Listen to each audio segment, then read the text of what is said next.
Hello అండి, welcome back to our channel. ఈరోజు story అందాల రాక్షసి సీజన్ 2 ఎపిసోడ్ 143.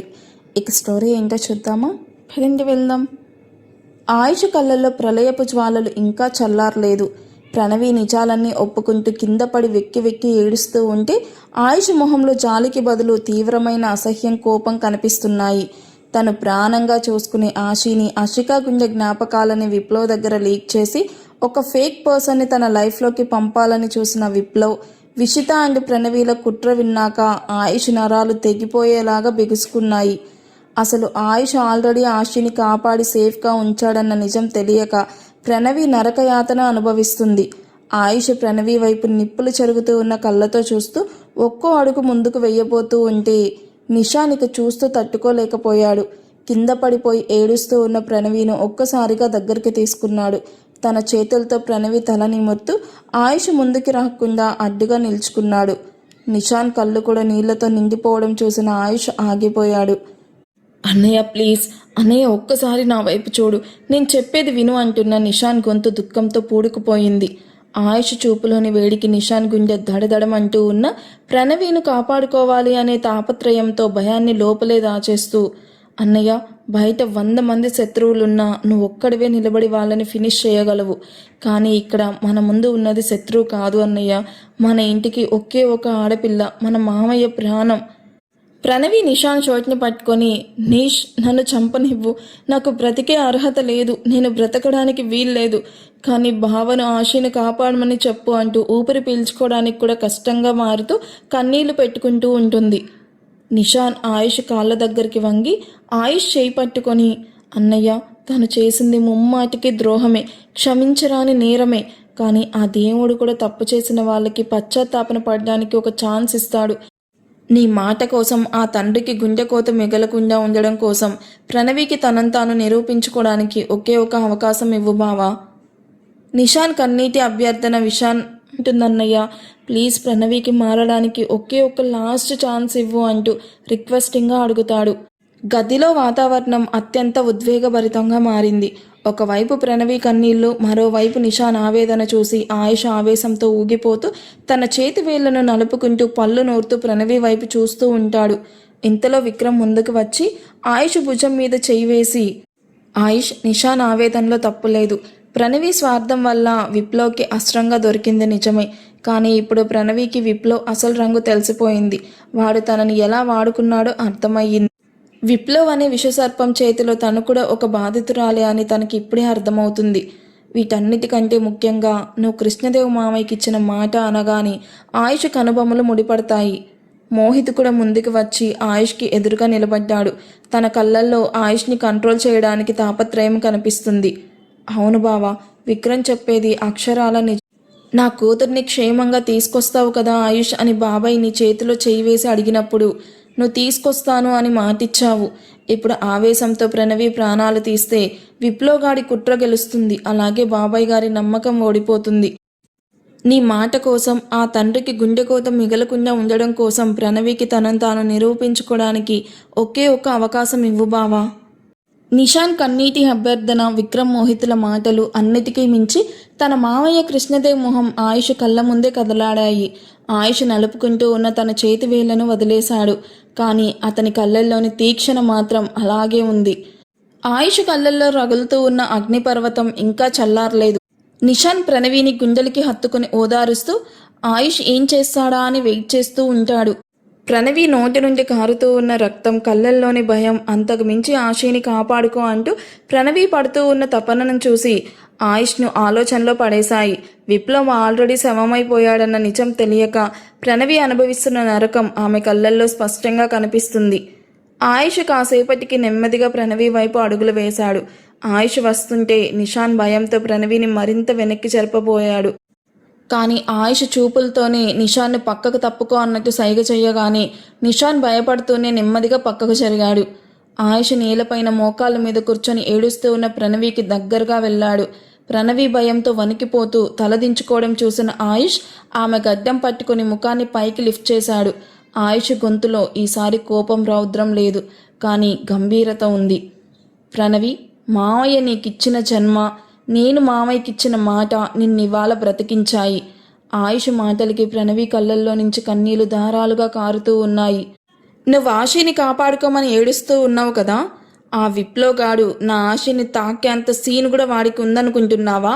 వాడు ఆల్రెడీ నా చేతిలో నరకం చూసి శవమైపోయాడు. నా ఆశ నా దగ్గరే చాలా సేఫ్గా ఉంది. ఆ మాట వినగానే ప్రణవి విచిత ఒక్కసారిగా షాక్తో కళ్ళు పెద్దవి చేసి చూస్తారు. విప్లవ్ ఆల్రెడీ అంతమైపోయాడనే నిజం వాళ్ళ మైండ్ని బ్లాంక్ చేసింది. ఆయుష్ ప్రణవిని వదిలేసి గంభీరంగా లేచి నిలబడ్డాడు. నీ స్వార్థం వల్ల ఒక సైకోకి అస్త్రం దొరికింది, కానీ ఇప్పటికైనా నీ తప్పు తెలుసుకొని పశ్చాత్తాపడుతున్నావు కాబట్టి ఒక మనిషిగా మారడానికి, మన కుటుంబంలో తలెత్తుకొని బతకడానికి నీకు ఇదే ఆఖరి అవకాశం. ఇవాళ నుంచి నీ జీవితం మారిపోవాలి. నీకు దక్కిన ఈ ప్రాణం నా మామయ్య కోసం మాత్రమే అనుకో. ఇకపై ఎప్పుడైనా నీ వల్ల నా ఆశకి కానీ నా కుటుంబానికి కానీ చిన్న ఇబ్బంది వచ్చినా ఈ ఆయుష్ ఎంత ఘోరంగా చంపగలడో నీకు బాగా తెలుసు కదా అని వార్నింగ్ టోన్తో చెప్తాడు. ప్రణవి ఏడుస్తూ ఆయుష్ కాళ్ళ మీద పడిపోయింది. ఈసారి ఆయుష్ ప్రణవిని వెనక్కి నెట్టలేదు. బావా, నిజంగా నేను మనిషిని కాదు, దెయ్యంలాగా బిహేవ్ చేశాను. నాకు బ్రతికే అర్హత లేకపోయినా నా తండ్రి కోసం నాకు ఇంకో జన్మనిచ్చావు. ఇకపై నా ఊపిరున్నంత వరకు నా వల్ల మన ఫ్యామిలీకి ఎలాంటి ద్రోహం జరగదు బావా, నన్ను క్షమించు అంటూ వెక్కి వెక్కి ఏడుస్తూ ఉంటుంది. నిషాన్ ప్రణవిని లేపి ఓదార్చగా విక్రమ్ మోహిత్ ఆయుష్ వైపు చూసి ఊపిరి పీల్చుకున్నారు. ఆయుష్ తన కోపాన్ని అణుచుకొని ఇచ్చిన మాట కోసం ప్రణవికి ఇచ్చిన ఈ లాస్ట్ ఛాన్స్ అందరినీ ఒక్కసారిగా ఎమోషనల్గా మార్చేసింది. విప్లవ్ కథ ముగిసింది, కానీ ఫేస్ మార్చుకొని నిలబడ్డ ఆ విచిత కథను ఎలా ముగించాలి అని ఆయుష్ కళ్ళు ఆల్రెడీ ప్లాన్ చేయడం మొదలుపెట్టాయి. కాసేపటికి ఆయుష్ కళ్ళల్లో ఆ ఎమోషన్ కాస్త ఒక్కసారిగా మాయమైపోయింది. ప్రణవి వైపు చూసినప్పుడు ఉన్న కాస్తో కోస్తో జాలి కూడా గోడకి అతుక్కుపోయి వణికిపోతూ ఉన్న విషిత వైపు తిరగగానే ఘోరమైన రౌద్రంగా మారిపోయింది. ఆశీ రూపంలో ఉన్న డెవిల్ని చూస్తూ ఉంటే ఆయుష్ నరనరాల్లో ప్రతీకార జ్వాలలు మళ్ళీ ఎగిసిపడతాయి. విప్లవ్ కథ ముగిసింది, కానీ వాడు వదిలిన ఈ విషసర్పం ఇంకా తన ముందే ఊపిరి పీల్చుకుంటూ ఉంది. ఆయుష్ నెమ్మదిగా తన చేతి షర్ట్ స్లీవ్స్ని మడత పెడుతూ పైకి రోల్ చేయడం స్టార్ట్ చేశాడు. ఆ మూమెంట్ చూసి విక్రమ్ మోహితులకి అర్థమైపోయింది అక్కడ జరగబోయేది ఒక నరవేదమని. ఆయుష్ అడుగులు విషిత వైపు పడుతూ ఉంటే గదిలోని నిశ్శబ్దాన్ని చీలుస్తూ అతని షూ చేస్తూ ఉన్న శబ్దం టక్ టక్ మని రీసౌండ్ చేస్తూ ఉంది. విషిత భయంతో నోరు తెరిచి చేతులు కట్టేసి ఉన్న వెక్కి వెక్కి ఏడవడానికి పాకడానికి ప్రయత్నిస్తూ ఉంటుంది.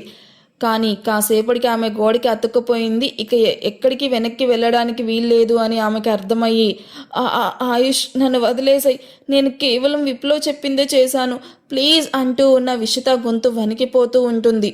ఆయుష్ విషిత ముందుకు వచ్చి నిలబడుతూ ఒక్కసారిగా తన మొహంలోకి మొహం పెట్టి చూస్తూ విషిత జుట్టుని గుప్పెట్లోకి తీసుకొని కోపంగా పైకి లేపగానే ఆ అని విషిత నోటి నుండి నరక ప్రాణయమైన అరుపు వినిపించింది. హౌ డేర్ యూ, నా ఆశి ఫేస్ పెట్టుకొని నా ముందే నటిస్తావా? ఎంత ధైర్యం ఉంటే నా ప్రాణం లాంటి ఆశి రూపంతో నా బెడ్రూమ్లోకి రావాలని ప్లాన్ చేస్తావే అంటూ ఆయుష్ విషిత మొహాన్ని గోడకి గట్టిగా కొట్టగానే ఆ దెబ్బకి విషిత ముక్కు నోటి నుండి రక్తం చిమ్ముతుంది. ఆయుష్ అక్కడితో ఆగలేదు. పక్కనే ఉన్న ఒక ఇనుపు రాడ్ని అందుకున్నాడు. దాన్ని నేలపైన గీస్తూ వస్తూ ఉంటే వచ్చే ఆ కిర్రుమనే శబ్దం విషిత గుండెల్లో వణుకు పుట్టించింది. చెప్పు, నా లైఫ్లోకి ఎందుకు వచ్చావు? కేవలం విప్లవ్ చెప్తేనే వచ్చావా, లేక నా ఆస్తి కోసమా అంటూ ఆ రాడ్తో విషిత కాలు మీద గట్టిగా కొడతాడు. ఫటక్ అనే శబ్దంతో పాటు విషిత ఎముకలు విరిగే శబ్దం స్పష్టంగా వినిపించింది. గాడ్, ఇట్స్ పెయినింగ్, చచ్చిపోతున్నాను, వదిలేసే ఆయుష్ ప్లీజ్, నన్ను చంపకండి అంటూ విషిత నేలపైన దొర్లుతూ నొప్పితో గిల్లగిల్లలాడిపోతూ ఉంటుంది. ఆమె కళ్ళల్లో నుంచి కన్నీళ్లు, ముఖంపై నుంచి రక్తం కలిసి భయంకరంగా తయారయ్యింది. ప్రణవి ఆ సీన్ చూసి భయంతో నిషాన్ని గట్టిగా పట్టుకుని కళ్ళు మూసుకుంది. మోహిత్, విక్రమ్ కూడా ఆయుష్ సైకోతనాన్ని చూసి భయంతో ఒక అడుగు వెనక్కి వేశారు. ఎందుకంటే ఆశి విషయంలో ఆయుష్ ఎంతకైనా తెగిస్తాడని వాళ్ళకి తెలుసు. ఆయుష్ విషిత కాలిపైన తన కాలితో గట్టిగా నొక్కుతూ ఉంటే ఆమె ఊపిరి ఆడక కనుబొమ్మలు తేలేస్తూ చేతులతో ఆయుష్ కాళ్ళని వదిలించుకోవడానికి ట్రై చేస్తూ ఉంటుంది. కానీ ఆయుష్ బరువుకి ఆమె కాలు నలిగిపోతుంది. అసలు నీకు ఈ ముఖం ఉండే అర్హత కూడా లేదు అంటూ ఆయుష్ టేబుల్ మీదున్న ఒక పదునైన సర్జికల్ బ్లేడ్ని చేతిలోకి తీసుకున్నాడు. ఆ బ్లేడ్ని విషిత కళ్ళ ముందే తిప్పుతూ ఉంటే ఆయుష్ కళ్ళల్లో ఒక క్రూరమైన నవ్వు కనిపించింది. ఈ ముఖం చూసే కదా నేను మోసపోతాననుకున్నావు. ఇప్పుడు ఈ ముఖమే లేకుండా చేస్తాను. నిన్ను ఇప్పుడే చంపేస్తే ఈ నరకం నుంచి ఈజీగా తప్పించుకుంటావు. నిన్ను ఒక్కసారిగా చంపని విషిత, ప్రతి క్షణం చావు కోసం ఎదురు చూసేలాగా చేస్తాను. ఆయుష్ ఆ బ్లేడ్తో విషిత మొహం పైన ఒక గీత గీశాడు. రక్తం లావాలాగా చిమ్ముతూ ఉంటే విషిత నరకయాతన అనుభవిస్తూ స్పృహ తప్పి పడిపోయే స్థితికొచ్చింది. ఆయుష్ కళ్ళల్లో ఆవేశం మునుపటి కంటే 1000 రెట్లు పెరిగింది. చేతిలో సర్జికల్ బ్లేడ్ని విషిత ముఖానికి కొద్దిగా దూరంగా ఉంచి ఆమె దవడను ఎంత గట్టిగా నొక్కాడంటే ఆమె నోటి నుండి రక్తం ధారాలుగా కారుతుంది. This is the last chance Vishitha, నా లైఫ్లోకి అసలు ఎందుకు వచ్చావు? నీ వెనక ఉన్న అసలు ప్లాన్ ఏంటి అంటూ ఆయుష్ కోపంగా అరవగానే ఆయుష్ పెడుతూ ఉన్న భీకరమైన నరకాన్ని, ముఖం పైన బ్లేడ్ తాకుతూ ఉన్న భయాన్ని విషిత ఇక ఆ నరకాన్ని భరించలేకపోయింది. నొప్పి చావు కళ్ళ ముందు కనిపిస్తూ ఉండడంతో ఆమెలోని నిశ్శబ్దం ఒక్కసారిగా బద్దలయ్యింది. వదిలేసాయి ఆయుష్, చాలా నొప్పిగా ఉంది, చెప్పేస్తాను, అంతా చెప్పేస్తాను, నన్ను చంపకు ప్లీజ్, నాకు బ్రతకాలనుంది ప్లీజ్ అంటూ విషిత గొంతు పగిలిపోయేలాగా అరిచింది. ఆయుష్ విషిత మాటలకి బ్లేడ్ని కాస్త వెనక్కి తీశాడు, కానీ ఆమె చుట్టని మాత్రం వదల్లేదు. నీ గెస్సింగ్ కరెక్టే ఆయుష్, విప్లవ్ నన్ను వాడుకోలేదు, విప్లవ్నే నేను వాడుకున్నాను అంటూ విషిత రక్తం కక్కుతూ ఉన్న పిచ్చిగా నవ్వడం మొదలు పెడుతుంది. ఆ నవ్వు చూసి విక్రమ్, మోహిత్, నిషాన్ ఒక్కసారిగా షాక్ అయ్యారు. నిన్ను ఆషికా కంటే ముందు కాలేజ్ రోజుల్లోనే ప్రాణానికి ప్రాణంగా ప్రేమించాను ఆయుష్. నీ వెనక నీడలాగా తిరిగాను, నీ నీడలాగా బ్రతకాలని అనుకున్నాను, కానీ నీ కళ్ళకు నేను ఎప్పుడూ కనిపించలేదు. నీ ప్రపంచం, నీ ప్రాణమంతా ఆషికానే అయిపోయింది. నిన్ను దక్కించుకోవడం కోసం నాకున్న ఒకే ఒక్క అడ్డం ఆ ఆషిక. ఆయుష్ కళ్ళు నిప్పు కణాల్లాగా మారాయి. గదిలో వాతావరణం ఒక్కసారిగా గడ్డకట్టిపోయినట్టు అయిపోయింది. విషిత ఏడుస్తూనే వికృతంగా నవ్వుతూ, నువ్వు ఆషిక డెలివరీ కాంప్లికేషన్స్తో చనిపోయింది అనుకుంటున్నావు కదా ఆయుష్, కానీ అది నిజం కాదు. ఆషికాను చంపింది నేనే అనగానే ఆయుష్ గుండె ఒక్కసారిగా ఆగినంత పనయ్యింది. విక్రమ్, మోహిత్, నిషాన్ ఏంటి అన్నట్టు నమ్మలేనట్టు నోరు తెరిచి చూస్తూ ఉంటారు. అవును, ఆ రోజు ఆషికాను లేబర్ పెయిన్స్ వచ్చి హాస్పిటల్లో జాయిన్ అయినప్పుడు నువ్వు బయట టెన్షన్తో ఏడుస్తూ ఉన్నావు. ఆ సమయంలో థియేటర్ లోపల ఉన్న డాక్టర్ని కొన్ని కోట్లతో కొనేశాను. ఆషిక బ్రతకకూడదు, తన ప్రాణాలు పోయేలాగా హై డోస్ ఇంజెక్షన్ ఇప్పించి ఆ డాక్టర్ హెల్ప్తో ఆపరేషన్ థియేటర్లో డౌట్ రాకుండా సైలెంట్గా చంపించేశాను. ఈ నిజం ఎప్పటికైనా డాక్టర్ ద్వారా బయటకు వచ్చే ఛాన్స్ ఉందని నెక్స్ట్ డేనే డాక్టర్ని కూడా యాక్సిడెంట్ పేరుతో చంపేశాను. తన ఆషిక దియాకి జన్మనిస్తూ నరకం అనుభవించిన ఆషికాను ఈ నరరూప రాక్షసి డాక్టర్ సాయంతో చంపించింది అని వినగానే ఆయుష్ తలనరాలు పెళ్ళున తెగిపోయాయి. అతని కళ్ళల్లో నుంచి రక్తం దిగుతున్నంత రౌద్రం కనిపించింది. అప్పటి వరకు మనిషిలాగా ఉన్న ఆయుష్ ఇప్పుడు సాక్షాత్తు మృగంలాగా మారిపోయాడు. ఆషికాను చంపావా, నా ఆషికాను చంపావా అంటున్న ఆయుష్ అరుపుకి ఆ బిల్డింగ్ మొత్తం కంపించిపోయింది. నిషాన్, ప్రణవి భయంతో రూమ్ మూలలోకి వెళ్ళిపోయారు. విక్రమ్, మోహిత్ ఆయుష్ని ఆపడానికి ముందుకొచ్చారు, కానీ ఆయుష్ వాళ్ళని ఒక్క తోపుతోనే తోయగానే ఇద్దరు విసిరి కొట్టినట్టు గోడ వైపు పడిపోయారు. నన్ను ఆపాలని చూస్తే మిమ్మల్ని కూడా చంపేస్తా, స్టే అవే అంటూ ఒక్క ఊతుజన ముందుకొచ్చి విషిత 2 చేతుల్ని టేబుల్కి ఉన్న ఐరన్ క్లిప్స్కి పెట్టి గట్టిగా లాక్ చేశాడు. నా ఆషిక హాస్పిటల్లో నొప్పులతో ఎంత ఏడ్చిందో అంతకంటే 100 రెట్లు నరకాన్ని ఈ క్షణం నీకు చూపిస్తాను అంటూ ఆయుష్ మున్నా అని అరవగాని మున్నా క్షణాలలో పక్కనే ఉన్న సలసల రగులుతూ ఉన్న వేడి ఆయిల్ ఆ కంటైనర్ను ఆయుష్ ముందు పెడతాడు. నో, వద్దు ఆయుష్, ప్లీజ్ నన్ను వదిలేసేయి అని విషిత ప్రాణభయంతో అరుస్తూ ఉంటే నిన్ను అంత ఈజీగా చావనివ్వను అంటూ ఆయుష్ ఆ మరిగే నూనెని విషిత 2 కాళ్ళ మీద, చేతుల మీద నెమ్మదిగా పోయగానే నొప్పి నొప్పి నొప్పి మామ్, చచ్చిపోతున్నాను, ఆయుష్ వద్దు ప్లీజ్ స్టాప్ ఇట్. విషిత వేసిన కేకలు ఆ గది గోడలకి రీసౌండ్ ఇస్తున్నాయి. చర్మం కాలిపోతూ ఉంటే వచ్చే వాసన, విషిత నరకయాతన చూస్తూ ఉంటే ఎవరికైనా గుండె ఆగిపోతుంది. కానీ ఆయుష్ కళ్ళల్లో కనికరం అనేది అస్సలు కనిపించడం లేదు. అక్కడితో ఆగకుండా ఆయుష్ తన చేతిలోని సర్జికల్ బ్లేడ్తో విషిత ముఖం పైన మళ్ళీ కసి తీర కొయ్యడం స్టార్ట్ చేశాడు. ఈ రూపం నా ఆశీది, దీనిపైన నీలాంటి సైకో రక్తం ఉండకూడదు అంటూ చర్మాన్ని చీల్చేస్తూ ఉంటే రక్తం ఏరులై పారింది. ఆయుష్ ఒక పెద్ద ఐరన్ హ్యూమన్ని తీసుకుని అషికాను చంపించిన ఆమె వేళ్ళని ఒక్కొక్కటిగా టేబుల్ మీద పెట్టి పచ్చడి చేయడం మొదలు పెడతాడు. ఫటక్ ఫటక్ అని సుత్తి దెబ్బలకి విషిత వేళ్ళు ఎముకలు పొడి పొడి అయిపోయాయి. విషిత నొప్పితో గొంతు పొయ్యేలాగా అరిచి గొంతులో గుచ్చిన కత్తి వల్ల నోట్లో నుంచి రక్తం కక్కుతూ ఉంటే అక్కడే కదలలేకుండా పడిపోయింది. గదిలో ఉన్న నిషాన్, ప్రణవి, మోహిత్, విక్రమ్ ఆయుష్ క్రూరత్వానికి తను పెట్టిన టార్చర్కి భయంతో వణికిపోయి చూస్తూ ఉండిపోయారు. ఆయుష్ రక్తం మరకలైన హ్యామర్ను కింద పడేసి శవంలాగా మారిన విషిత ముఖానికి దగ్గరగా వెళ్ళి, నా ఆశిక ఊపిరి తీసిన నిన్ను నరకంలో వేసినా నా కసి తీరదు అంటూ సైకోలాగా నవ్వాడు. ఆయుష్ ఆవేశం చూసి అందరూ గుట్టకలు మింగుతూ చూస్తూ ఉంటారు. ఆయుష్ నవ్వు వింటూ ఉంటే అక్కడున్న విక్రమ్, మోహిత్, నిషాన్, ప్రణవీల గుండెల్లో వణుకు పుడుతుంది. అందరూ గుట్టకలు మింగుతూ భయంతో అడుగులు వెనక్కి వేస్తూ అలా చూస్తూ ఉండిపోయారు. కాసేపు అక్కడే నిశ్శబ్దం రాజ్యమేలింది. ఆయుష్ శ్వాస వేగంగా తీసుకుంటూ ఉన్నాడు. తన కళ్ళల్లోని ఎరుపు ఇంకా తగ్గలేదు.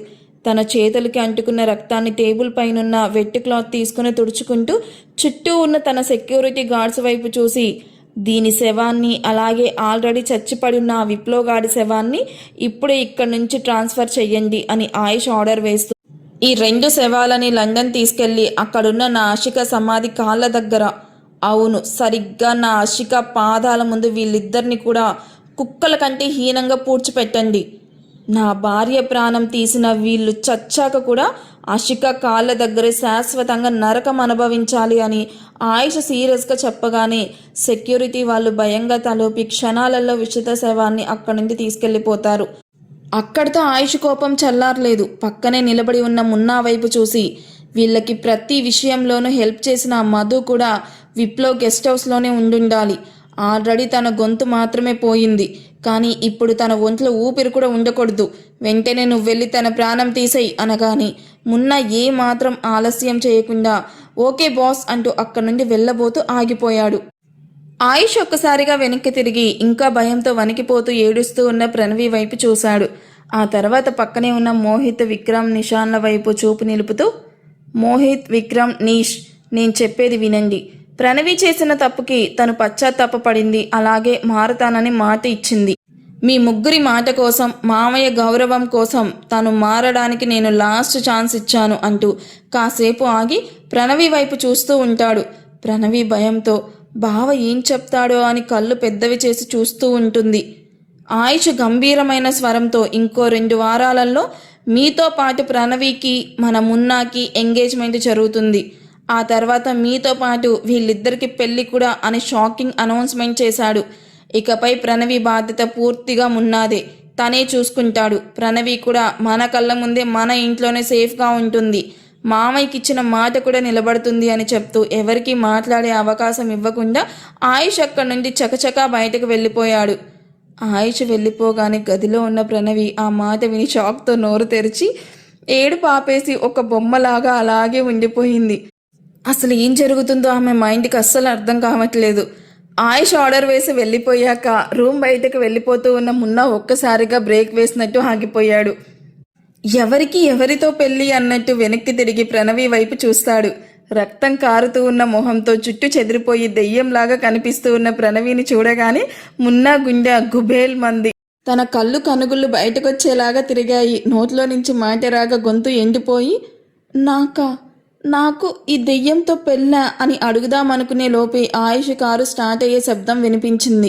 మున్నా కళ్ళు బయర్లు కమ్మాయి. చేతిలోని గన్ కింద పడిపోయింది. తల పట్టుకొని, అమ్మో నా పనైపోయింది, సార్ నన్ను కావాలని ఇరికించాడు, ఈ దెయ్యంతో పెళ్ళంటే నా చావుకు నేనే వెల్కమ్ చెప్పినట్టే అని గాల్లోకి చూస్తూ ఉన్న పలంగా ఉన్న చోటే ధామ్ అంటూ వెలికల కింద పడిపోయి స్పృహ తప్పాడు. అప్పటి వరకు భయంతో చూస్తూ ఉన్న విక్రమ్, మోహిత్, నిషాన్లు మున్నా పడిపోవడం చూసి ఒకవైపు సీన్ ఎమోషనల్గా ఉన్న మున్నా ఇచ్చిన ఫన్నీ ఎక్స్ప్రెషన్స్కి నవ్వాలో ఏడవాలో తెలియక ఒకరి మొహాలు ఒకరు చూసుకుంటూ ఉండిపోయారు. వావ్, ఫస్ట్ నుంచి చాలా వైలెంట్గా వెళ్ళినా కానీ లాస్ట్కి చాలా ఫన్నీగా ఎండ్ అవుతుంది కదా. నాకైతే ఎపిసోడ్ చాలా నచ్చింది. నవ్వి చచ్చాను కాసేపు అయితే. సో మీకు ఎలా అనిపించిందో కామెంట్ చేయండి. వీడియో నచ్చితే ప్లీజ్ లైక్ చేసి హైప్ ఇవ్వడం అస్సలు మర్చిపోవద్దు. Thank you for watching. Bye.